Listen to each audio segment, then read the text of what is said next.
Bonjour mesdames et messieurs, bienvenue dans cette édition. Wang Yi, directeur du bureau de la Commission des affaires étrangères du comité central du Parti communiste chinois, a rencontré le président de la 77e Assemblée générale des Nations unies, Kaba Kourouzi, à Beijing, jeudi. Jawaraïsa Adumbaye.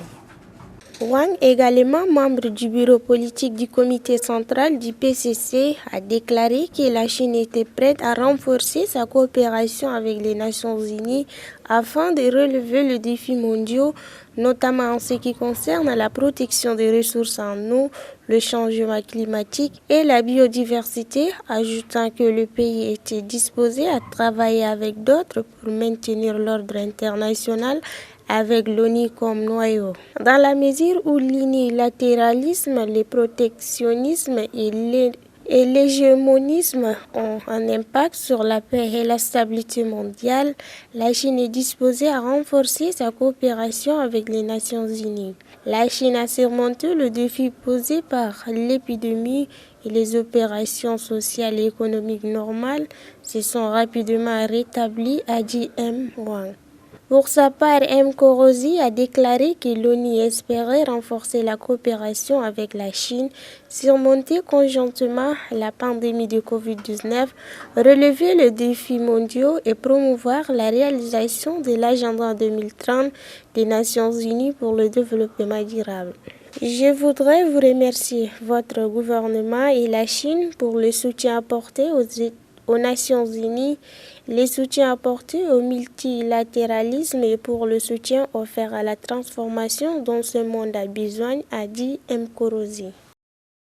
Des activités folkloriques colorées avec diverses caractéristiques locales sont organisées dans toute la Chine pour célébrer la fête de lanterne du 15e jour du premier mois du calendrier lunaire chinois qui tombe le 5 février de cette année. Abdelaziz Mohamed Issa. À Zuining, dans la province du Anhui, un défilé national des dragons des bancs du patrimoine culturel immatériel est exécuté au son du tambour de la victoire pour saluer la fête des lanternes. Dans la ville de Qingyang, dans la province de Henan, un spectacle consistant à porter une chaise à porteur enflammée en marchant sur des échasses, un patrimoine immatériel national et une coutume folklorique du festival des lanternes a été mise en scène sur une musique de fond jubilatoire et des feux d'artifice décoratifs. C'est la première fois que je vois un tel spectacle, ce qui est vraiment incroyable. Je reviendrai pour cet événement, a déclaré un visiteur du nom de Hao. Dans le comité des Zing.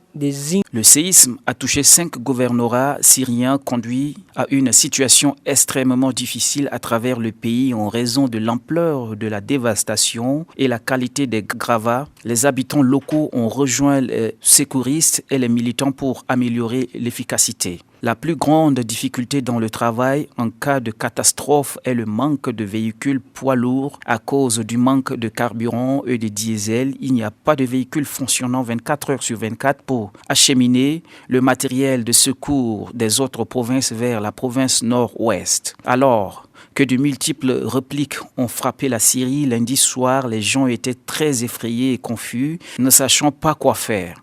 J'habite juste à côté du bâtiment qui s'est écroulé et c'est devenu une des ruines lorsque le séisme s'est produit à 4h17.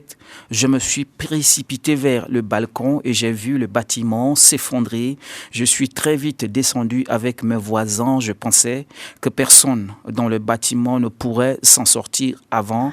Quand La j'étais au sol, il n'y avait pas de la poussière et de la fumée pour une heure. Plus tard, les pompiers et secouristes étaient arrivés, a confié Yan, habitant local. Bénéficiant d'une protection nationale de premier ordre en Chine, le phoca larga, également connu sous le nom de phoque tacheté, est le seul mammifère marin pinnipédé de se reproduire dans les eaux chinoises.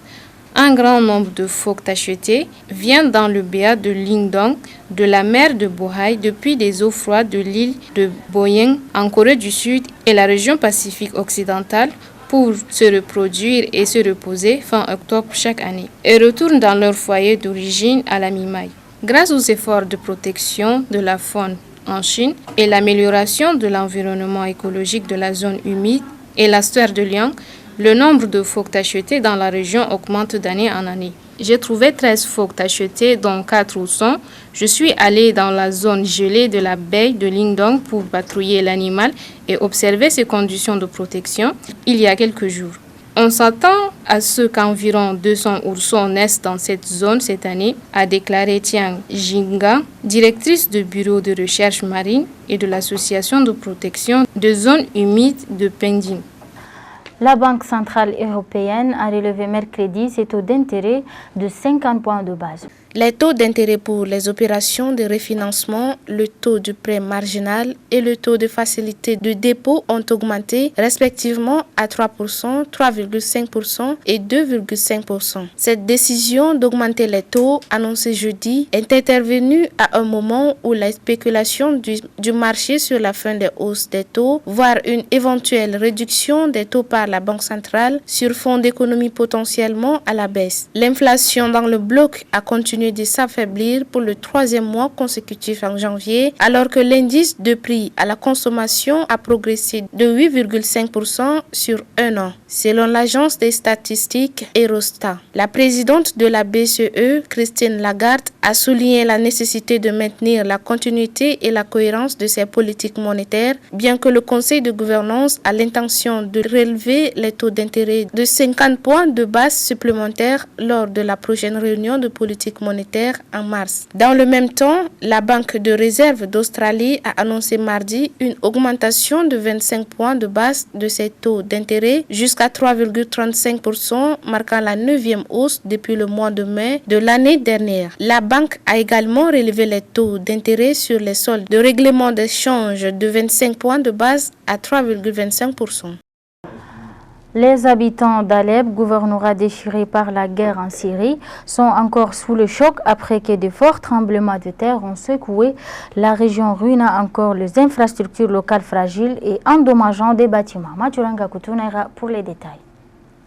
Le séisme a touché 5 gouvernorats syriens, conduit à une situation extrêmement difficile à travers le pays en raison de l'ampleur de la dévastation et la qualité des gravats. Les habitants locaux ont rejoint les secouristes et les militants pour améliorer l'efficacité. La plus grande difficulté dans le travail en cas de catastrophe est le manque de véhicules poids lourds à cause du manque de carburant et de diesel. Il n'y a pas de véhicules fonctionnant 24 heures sur 24 pour acheminer le matériel de secours des autres provinces vers la province nord-ouest. Alors que de multiples répliques ont frappé la Syrie, lundi soir, les gens étaient très effrayés et confus, ne sachant pas quoi faire. J'habite juste à côté du bâtiment qui s'est écroulé et c'est devenu une des ruines lorsque le séisme s'est produit à 4h17. Je me suis précipité vers le balcon et j'ai vu le bâtiment s'effondrer.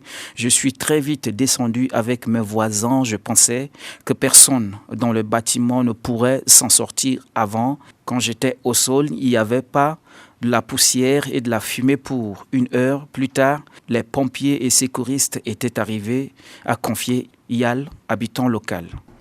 Et c'est tout pour cette édition. Merci mesdames et messieurs, à vous de l'avoir suivi.